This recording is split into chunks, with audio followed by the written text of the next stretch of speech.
a person who's a second-generation revolutionary. So please help me in welcoming Brother Tupac Shakur. Yes. First, I want to say peace to my mother. She's not here, but I got to give a peace out to her, because I wouldn't have been here if it wasn't for my mother. And I looked on the front of this thing, and it says, start from within to rebuild our original greatness, right? Okay, well, that's what my mother did. You know what I'm saying? And I'm listening about freedom fighters and strugglers. Well, you got to understand that when it was in to have a gun and to be in the street, my mother gave that up to be in the house and wash the dishes, you know what I'm saying, and feed us and put the thoughts in our brains, you know what I'm saying? Because we didn't get any of that history from all of those soldiers that we lost. We got none of that. They all went to jail, if you can remember. They all went to penitentiaries. We didn't see none of that knowledge. If it was not for my mother who stayed home and didn't go out and do all that, then I wouldn't have had shit, excuse my language, but I wouldn't have been nowhere. So what I want to do, hopefully, is I want to be, I am Tupac Shakur. I have to be a reminder that we can't chill out. No, it ain't time to cool out and banquets and all that. It's still on. It's on just like it was on when you was young, and you want to say fuck that just like you said fuck that back then. So how come now that I'm 20 years old ready to start some shit up, everybody's telling me to calm down? You know, don't curse, go to school, go to college. Well, fuck that. You know, we had colleges for a while now. You know what I'm saying? And it's still Brenda's out there, and niggas is still trapped. You know what I'm saying? And it gets me irked. because I understand that it's not going to stop. You know what I'm saying? It's not going to stop until we stop it. Right. And it's not just white men that's doing this to Brenda, and it's not just white men that's keeping us trapped. Right. It's black. Right. You know what I'm saying? We have to find the new African in everybody, in all of us.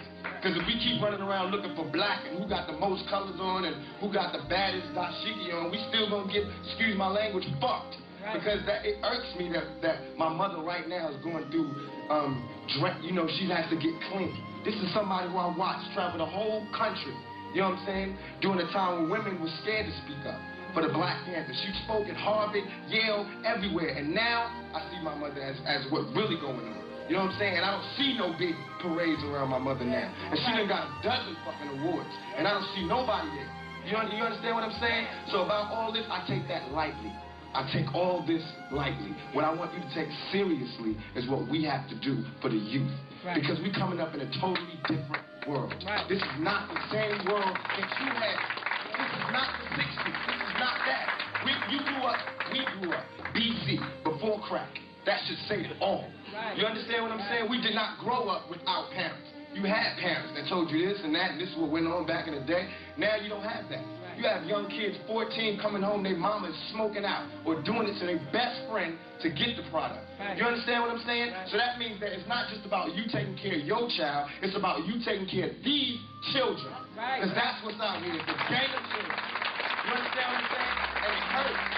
It hurts. And I gotta it bothers me, not hurts, it bothers me that I have to sidestep my youth to stand up and do some shit that somebody else is supposed to be doing. Right. You understand what I'm saying? There's too many men out here for me to be doing it. Because it ain't my turn yet. I'm supposed to be following behind him getting the knowledge. I don't even got a chance to get the fucking knowledge. I can't go to college. There's too much problems out here. I don't got the money. Nobody do. You understand what I'm saying? So what I'm saying is it's not as easy as we mapping it out to be. And we got to stay real. We got to stay real. Before we can be New African, we got to be black first. Right. You understand? We got to get our brothers from the street like Harriet Tubman did. Why can't we look at that and see exactly what she was doing?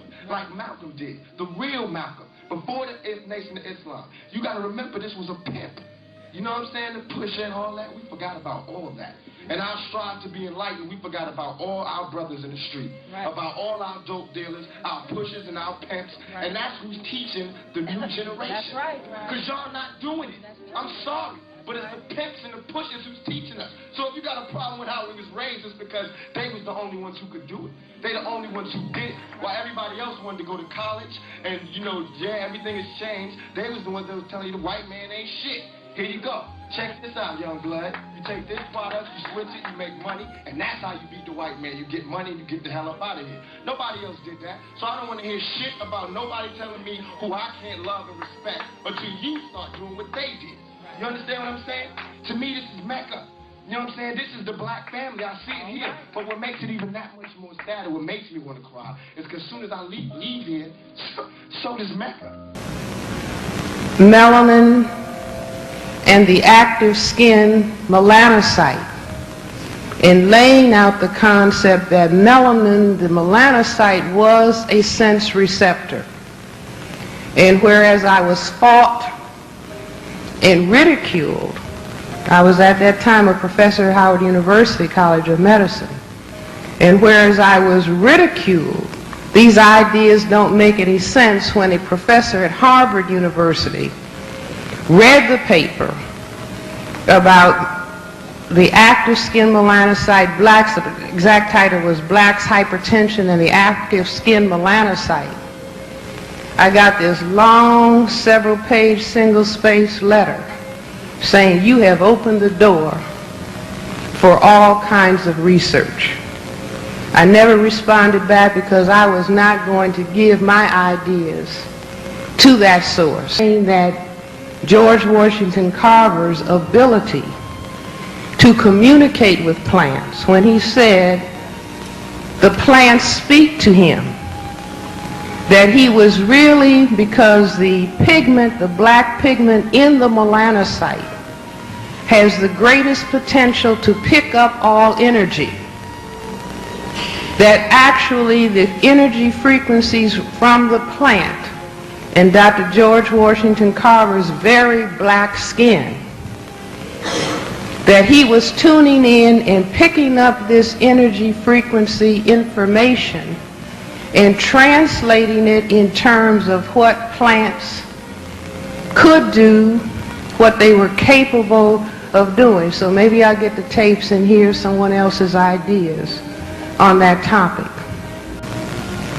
Can we collectively protect melanin on this planet? The white side of the chessboard is playing white supremacy for white genetic survival. And it is waging war on the black side of the chessboard where all people of color are placed.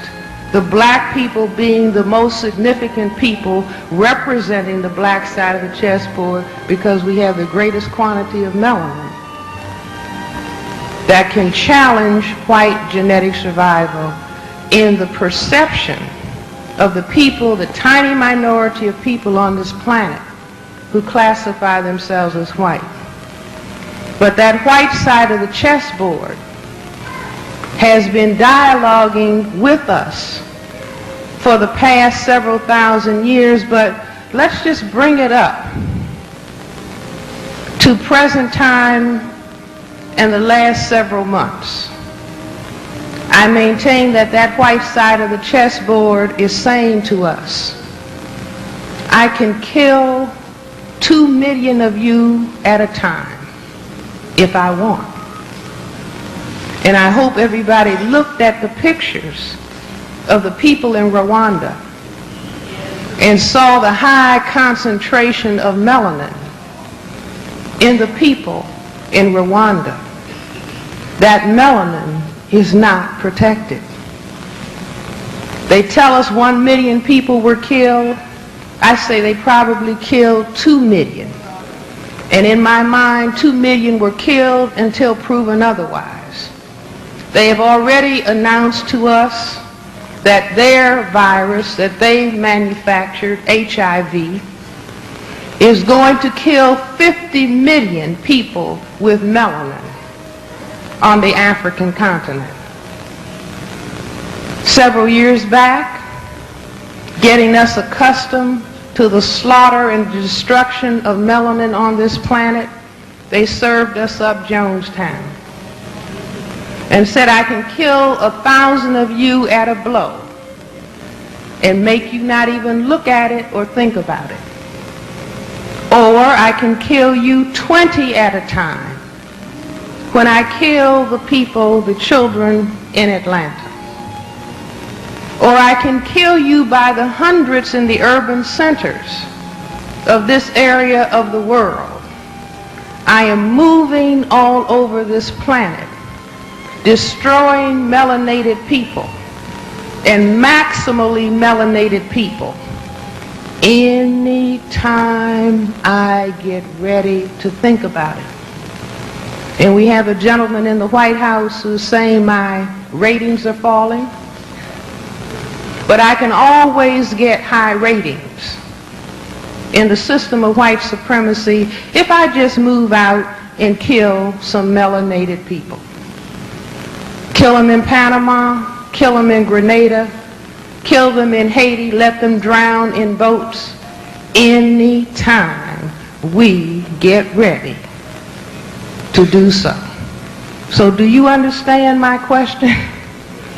We can talk about melanin, but the critical question is, can we protect melanin?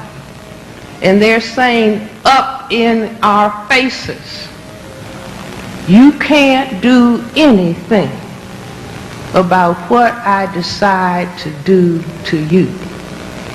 Now, if we don't look at that challenge, if we direct our attention to other things, a massive movement is going on. Melanin is being destroyed. But the system of white supremacy says, I will be able, by offering grants, I will be able by offering jobs, to tell you that you are the cause of the death of black people.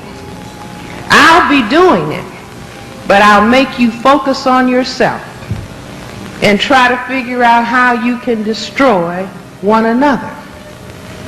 I'll do it to you in Rwanda. I'll set up the Hutu and I'll set up the Tutsis. I will give each group all the weapons they need. And I say, now I have taught you to hate your melanated selves. Now you fight each other. I'll do it to you on the streets in Los Angeles. I'll set up one group, the Crips, and another group, the Bloods. I'll set up all kind of Muslim groups and say, fight each other. I know I can get you to do it because I have programmed you for thousands of years to hate black. But if we don't see that this war is on the table, we will go off focusing on something else altogether. But you never read the history. In history, part played by the slave maker.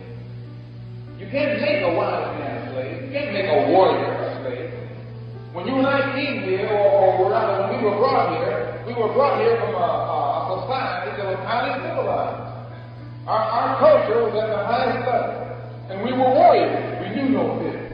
How could they make us slaves? They had to do the same thing to us that was done that you do to a horse. When you take a horse out of the wild, you don't just jump on him and drive him, or put a bit in his mouth and use him to plow it. No, you got to break him in first. Once you break him in, then you can ride him. Now the man who rides him is not the man who breaks him in. Take a different type of man to break him in than it takes to ride him. The other man that can ride him can't break him in. It takes a cruel man to break him in. A mean man. A heartless man. A man with no feeling. And this is why they took the role of the slave maker out of history. It was so criminal that they don't even dare to write about it, to tell what was done to you and me to break us in and break us down to the level that we're on today. Because when you find the role that that slave maker played, find it hard to forget and forgive. You find it hard. I can't forgive the slave trader nor the slave master. You know I can't forgive the slave maker. Our people weren't brought right here to this country. They were first dropped off in the West Indian Islands, in the Caribbean. Most of the slaves that were brought from Africa were dropped off first in the Caribbean, West Indian Islands. Why? This was the breaking in ground. They would break them in down there, and as they broke them in, then they would bring the ones whose spirit had been broken onto America. They had all kinds of methods of breaking them in. They bred fear into them, for one thing. I read in one book how the slave maker used to take a pregnant woman, black woman, her watch as her man would be tortured or put to death. One old slave maker had trees that he planted in positions where he would bend them and tie them, and then tie the hand of a black man to one and the hand to the other and his legs to two more. And he cut the rope. And when he cut the rope, that tree would snap up and pull the arm of the black man right out of his side. Pull him up into 4 different parts. I'll show you books where you can read it. They write about it.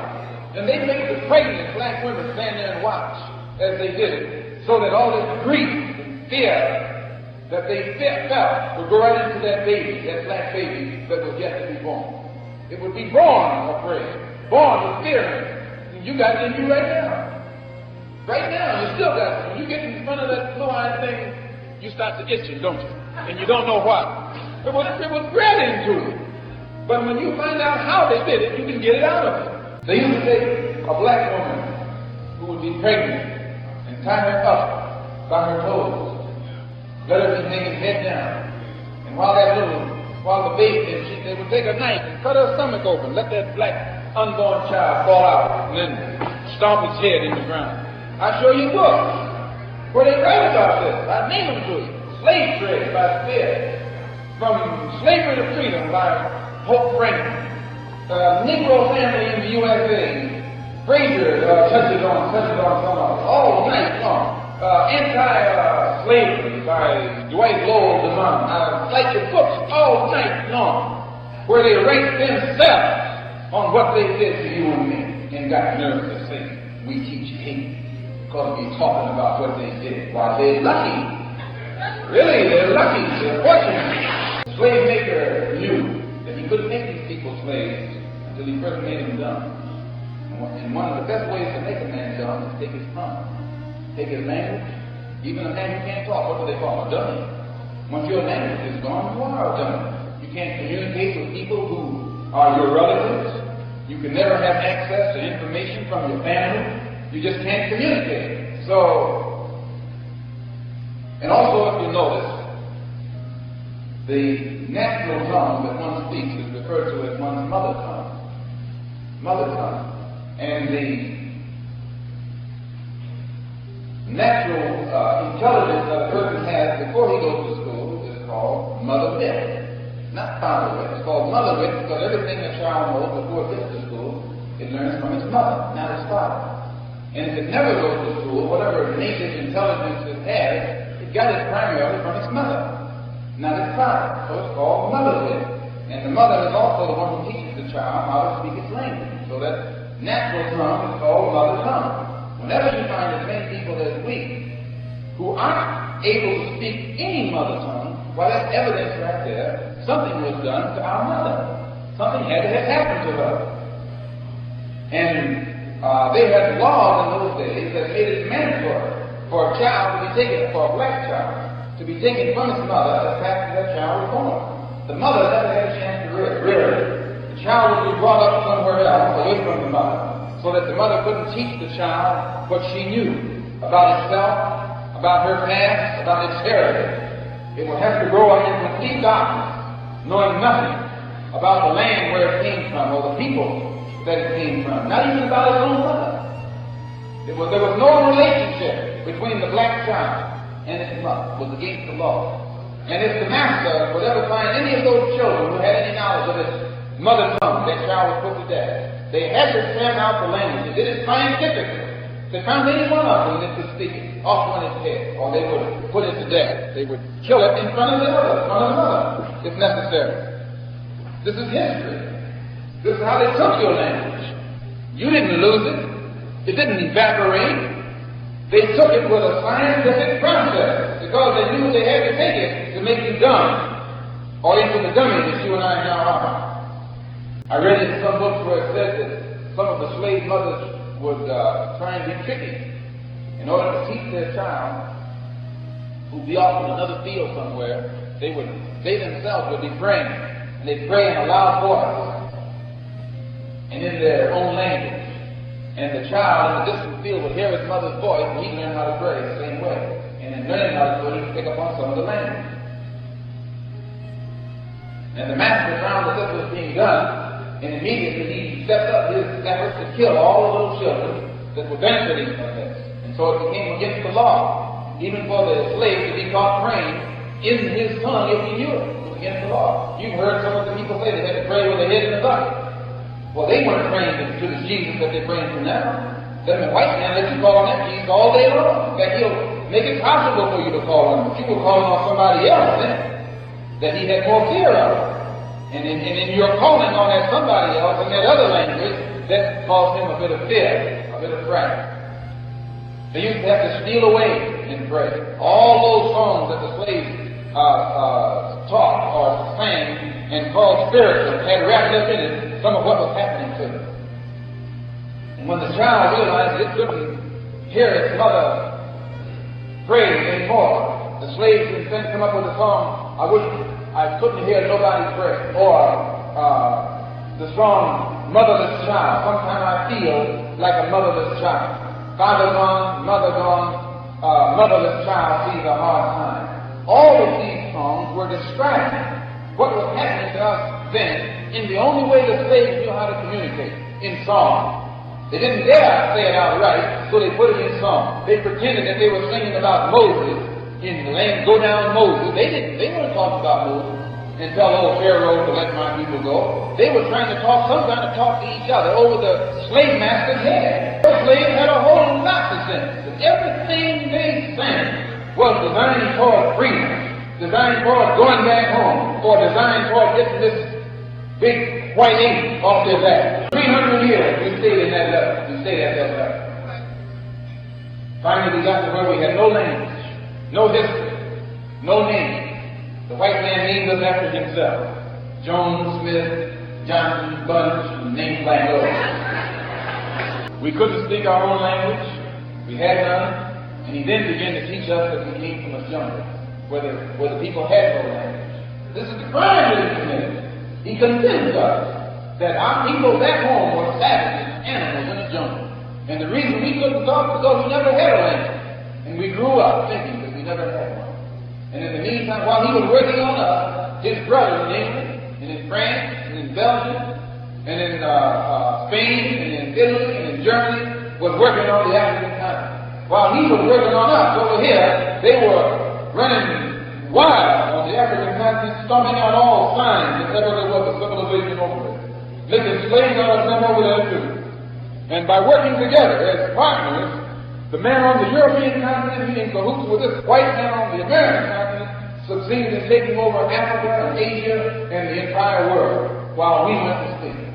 And then in 1865, he came up with a trick pretending that he was fighting the Civil War to set us free. But he wasn't to set us free. He came up with another trick that he was issuing an Emancipation Proclamation to set us free, which it wasn't to set us free. And then he came up also pretending that he was putting some amendments to the Constitution to set us free, which it wasn't to set us free. And then later on he came up with a Supreme Court decision which he said was to give us free access to better education, which it wasn't to do that. And then last year he came up with a bill that he called also to give us more freedom, which it also wasn't to do that. Any man who will know the level of civilization that we started out on and came from, any man who knows the criminal deeds that was done to us by his people to bring us to the level that we've been on for the past 300 years is so deceptive, so deceitful, so criminally deceitful, that it is almost beyond his nature or desire to come up with anything meaningful that will undo what has been done to us over the past 300 years. It is absolutely necessary. Anything that is done for us has to be done by us.